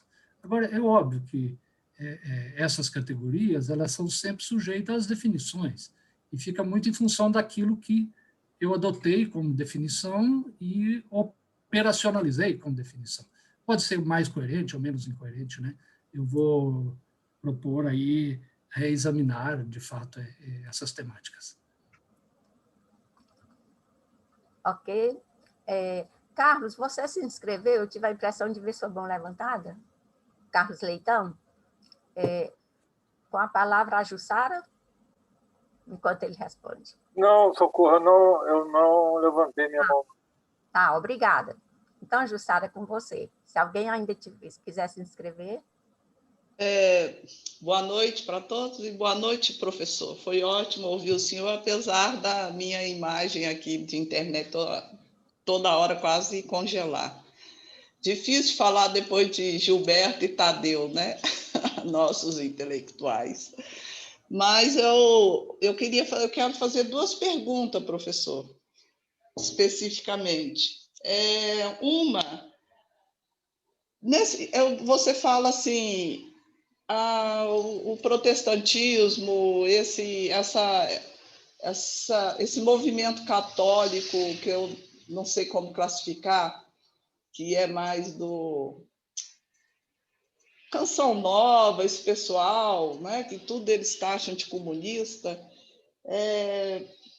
eles vira e mexem, eles chamam a gente para uma oração. E o pessoal católico mais da esquerda também. Aí você diz assim, Deus, eles dizem que Deus está no comando de tudo. Eu sou, assim, o Tadeu se classificou como um ateu, o Gilberto é um católico realmente. Eu acho que eu sou assim, culturalmente católica. Não sou uma boa filha da igreja, mas eu acho que eu sou culturalmente católica. Minha família é toda católica, minha mãe, como dizia, católica apostólica romana. E aí eu quero fazer 2 perguntas. Uma, como você vê aí a oração nesse momento em que as pessoas estão passando por uns momentos tão difíceis e a gente faz oração e entra em grupo e todo mundo pede e depois a gente vê que a pessoa morreu e dá uma tristeza, aí será que Deus não me ouviu? Ou será que a minha fé é pouca? Ou a história do Deus estar no comando de tudo? Não sei se eu interpretei da forma correta. Essa é uma pergunta. A outra nós temos 3 divisões aí do cristianismo, né? A Igreja Católica, Ortodoxa e o movimento protestante. Será, assim, a partir dessa história que você me deu a entender, não sei se eu entendi certo, que nem os neoprotestantes reclamam e nem os católicos reclamam, né? Os católicos fundamentalistas, vamos dizer assim, que de repente eles acham a gente os católicos comunistas, a gente acha eles os católicos fundamentalistas. Esses 2 grupos que, no fim, caminham para a teologia da prosperidade, que é o que dizem, esses 2 grupos, será que eles estão caminhando por uma 4ª divisão tanto do catolicismo como seria do cristianismo, da forma como estão se ajudando, de certa forma, um ao outro? Essas são as perguntas e obrigado, foi ótimo ouvi-lo, professor. Obrigado. Deixa eu voltar à questão colocada, há 2 questões aqui que você me fez lembrar que eu não respondi, colocada pelo Tadeu. Eu acho que uma primeira é da magia. Eu não tenho dúvida de que o movimento tradicionalista não é o dono do pensamento mágico. E o tradicionalismo não esgota a percepção mágica da realidade. Ele apenas formula e expressa de uma forma, às vezes, mais sofisticada, de uma forma, às vezes, mais até triunfalista, essa percepção de um Deus que está no comando da natureza, no comando, e que determinados rituais, porque essa é a questão da magia, né? Acho que a magia aqui tem 2 aspectos. Primeiro, a magia ela dispensa a pergunta sobre as causas, porque ela trabalha unicamente com as consequências. A gente vive uma consequência imediata de uma causa sobrenatural. Segunda coisa, ela diz que eu posso acionar determinados ritos, e que acionando esses determinados ritos eu mudo, o que a Jussara também acabou de perguntar. Então, eu acho que eles fazem isso. Você me falou, o catolicismo popular faz isso, mas não tenha dúvida. O catolicismo popular se estrutura muito sobre essa postura mágica, né? Sem dúvida.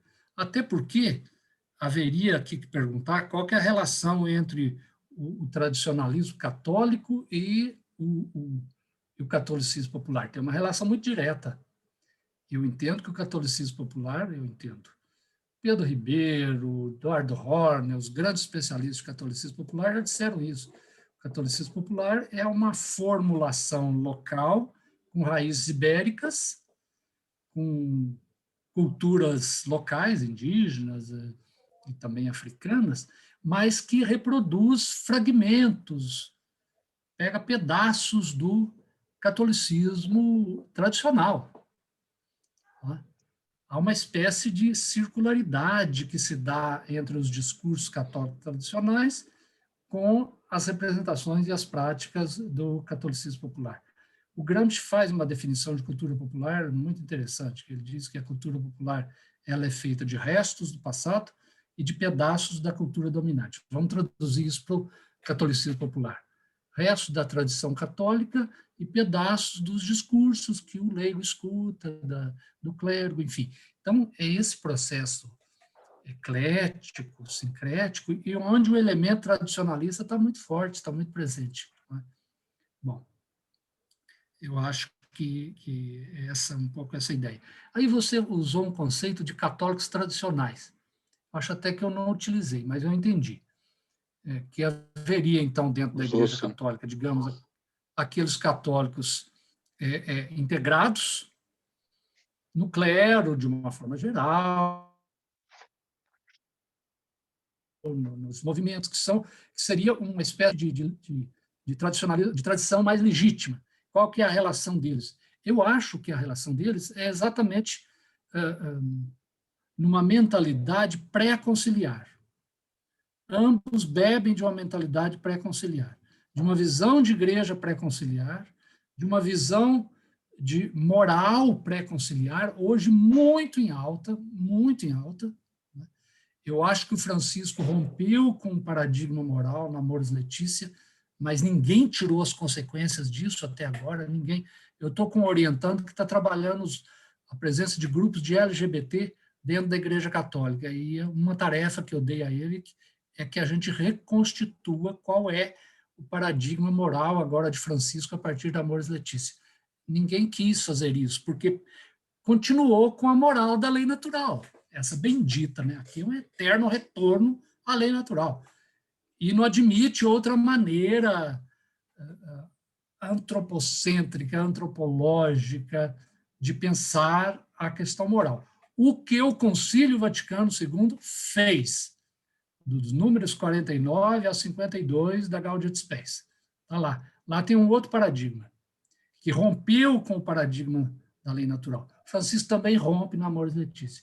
Então, enfim, bebe desses paradigmas muito consolidados e, vamos dizer assim, muito simplificados.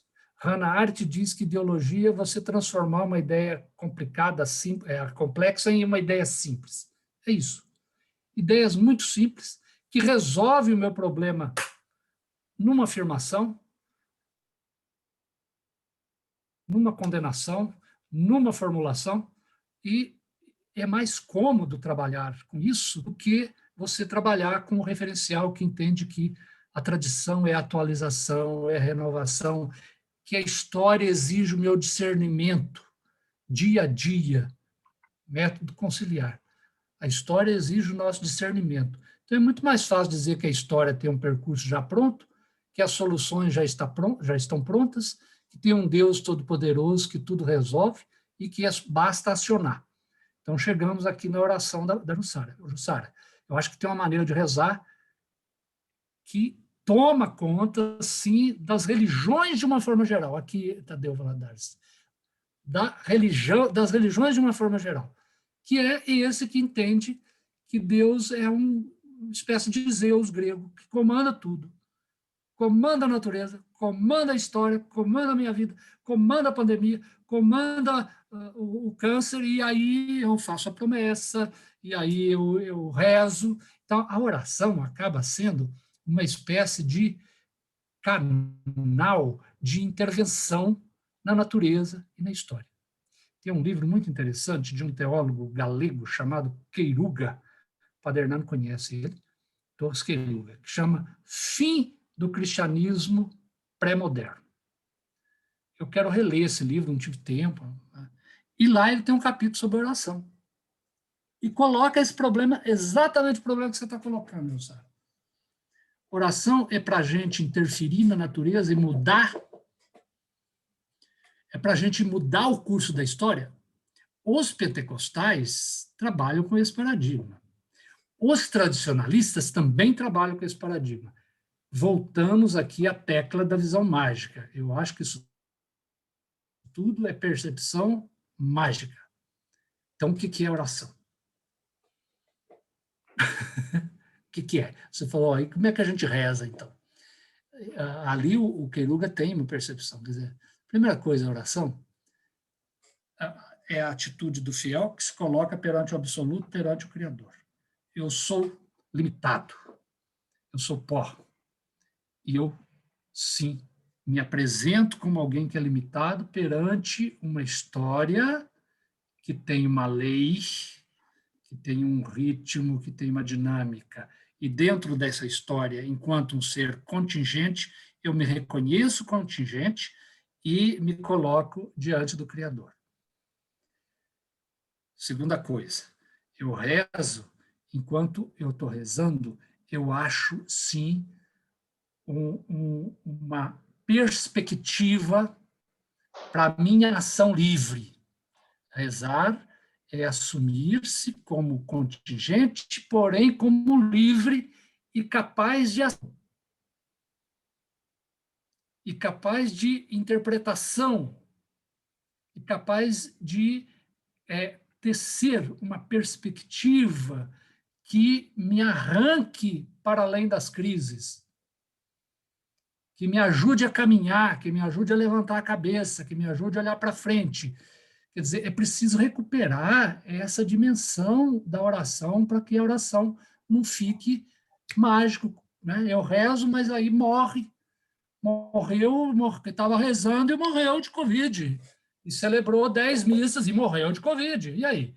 Você deixa Deus num lugar muito vulnerável. Eu acho que a Igreja Católica ainda carrega essa prática e tem medo de enfrentá-la, né?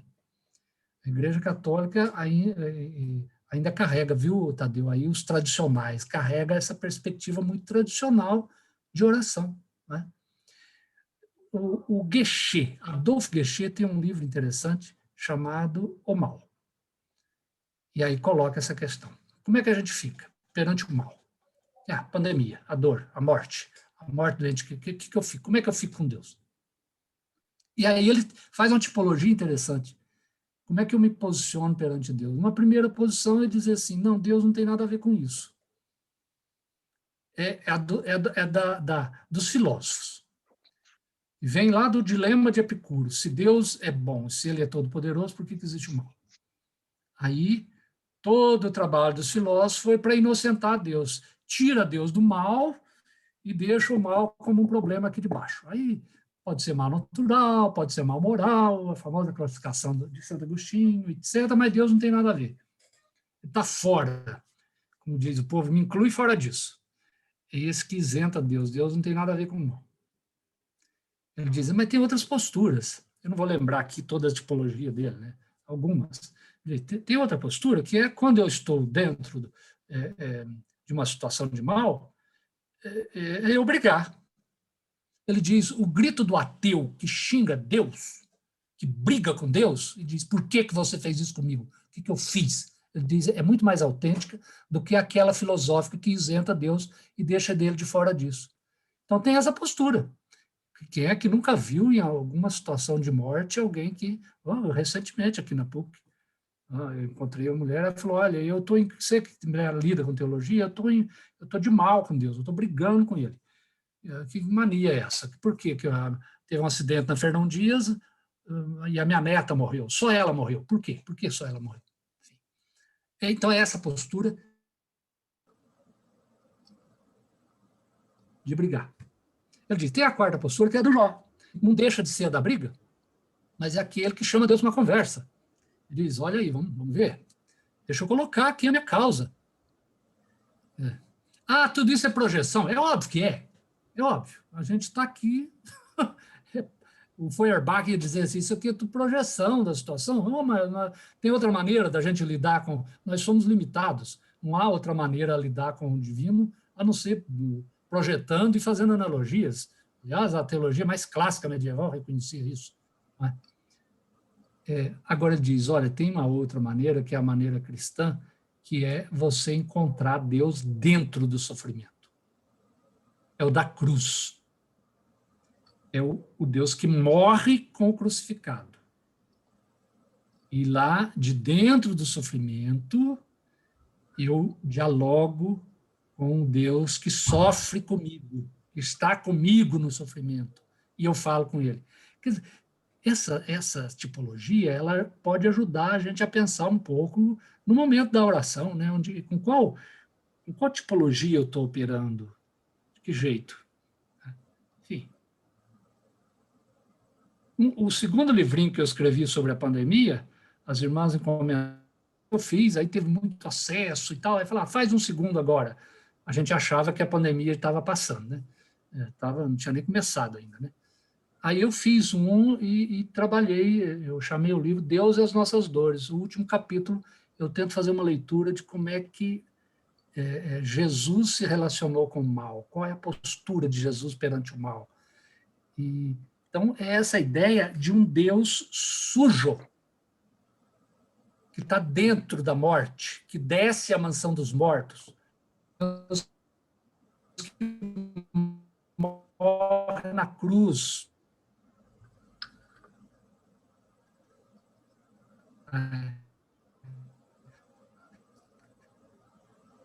Falhou? Que é o Deus cristão.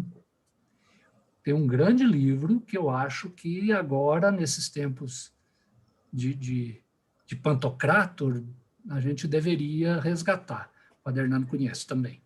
É de um teólogo luterano chamado Moltmann, chama O Deus Crucificado.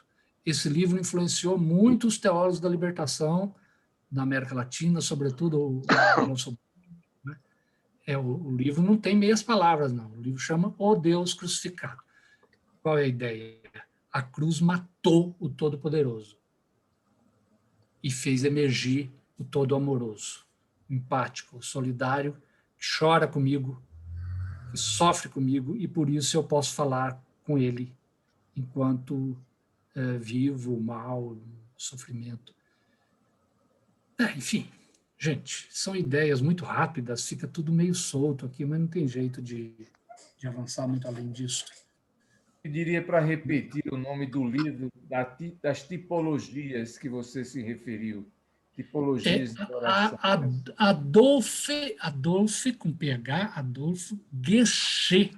G-E-S-C. Acho que é jesuíta, não? Não, ele é um professor, ele é falecido, ele é ex-professor da Católica de Louvain. Foi um grande professor. Ele foi orientador de vários brasileiros que estudaram em Louvain. E Adolphe Guéchet, O Mal. Só isso. O livro chama O Mal. É muito interessante essa tipologia. Vale a pena, um livro fininho. Está em português esse livro? Está em português. Paulinas, Padre Hernando, Paulinas. Está em português. Deve, se não achar... o projeto lá na Paulinas era a gente reeditar, são 5 livros, reeditar os 5 livros do Guéchet. Aí veio a pandemia, parou tudo, né? Mas eu acho que uma hora volta esse projeto. Ele tem o cosmos, o destino, Deus, Jesus, o mal e o sentido. São os temas. É um conjunto de livros muito interessantes. E tem isso sobre o mal. Eu acho que ajuda a pensar, Jussara. Essa tipologia ajuda a pensar essa... Agora, gente, que a magia é muito mais confortável. A ideia de destino, de predestinação, de um Deus todo-poderoso, de magia, é muito mais confortável, muito mais simples, mais prática, do que essas coisas que eu estou falando, de Deus é amor, de Deus que sofre dentro do sofrimento, de liberdade radical do ser humano, né? E que nasce, que vira pó, admitir que é pó e que volta ao pó, é o grande legado da tradição judaico-cristã. E que o livre-arbítrio é que conduz a história, e não Deus, diante de ti, coloco a vida e a morte, a bênção e a maldição. E você terá que escolher. Se escolher vida, tem vida. Se escolher morte, tem morte. Se escolher Bolsonaro, tem Bolsonaro. Bom, É então, Deuteronômio 32, Padre Hernando? Eu acho que sim, né? Acho que é Deuteronômio 32. Obrigado. bom, Pelo então, menos essa última escolha eu não faço. Aí eu vou falar, me inclua fora dessa. Como Me inclui você fora, disse, né, Padre. Luiz? Me inclua fora dessa. Putz, grila. Não Bom, merecíamos isso, não. o Padre Thierry, você pediu para falar? Não? Bom, então, eu acho que não tem mais nenhum inscrito, eu acho que foi muito boa a palestra, assim, acho que foi muito além do esperado, né? Muita informação, tirou muitas dúvidas, e a gente agradece e deixa a palavra para as coordenadoras, para Consuelo. Para Consuelo, né? E se você quiser ainda também manifestar alguma palavra, Décio, fica à vontade. Eu só tenho que agradecer vocês pela contribuição, pela conversa, pelo debate, não é? A gente cresce e ganha com isso, a cada vez que a gente volta e confronta com as próprias ideias, né? Muito bom, muito obrigado. Né? Parabéns pelo trabalho do grupo, vocês têm um trabalho, uma missão urgente para a sociedade atual. Sim, muito obrigada. Socorro! Eu gostaria muito... pode falar, Jussara. Não, aí já que você é da coordenação, eu gostaria de receber essa gravação, que agora está gravando, né? Porque eu gostaria de ouvir novamente essa gravação. Depois você vê, né, João e Consuelo, pode ver isso depois, como passa a gravação, tá? E quero agradecer muito, Décio, e dizer que a palestra superou em muito minhas melhores expectativas e que eu fiquei com muita coisa para pensar e refletir depois, né? Gostei muito do pedaço em que se diz que o cristianismo se funda no provisório, a linha mais moderna do cristianismo, né? Que eu acredito que seja a do Papa Francisco, porque não há nada mais definitivo do que a nossa provisoriedade. E se o Papa Francisco anda tendo tanta oposição, eu acho que por trás disso está o medo. Por quê? Não há como estabelecer limites para essa riqueza desenfreada. Não há como mexer na pobreza sem limitar a riqueza. E eu acho que é isso que o Papa Francisco nos propõe quando ele fala de um mundo mais justo, mais humano, menos desigual. Então, mais uma vez, Décio, obrigado, porque você nos trouxe esse mundo possível para a gente refletir e tentar atuar como possibilidade de caminhar para ele. Muito obrigada. Eu que agradeço. Mais uma vez, muito obrigado.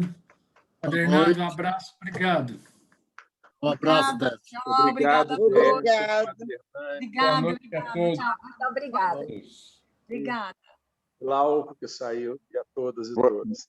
Boa noite a todos. Nossa gratidão ao conferencista, extraordinário conferencista. Obrigada, professor. Que não haja marcha amanhã. Tomara que seja. Estão autorizando. Boa noite. O 64. Boa noite. Pode desligar, né? Pode. Sim.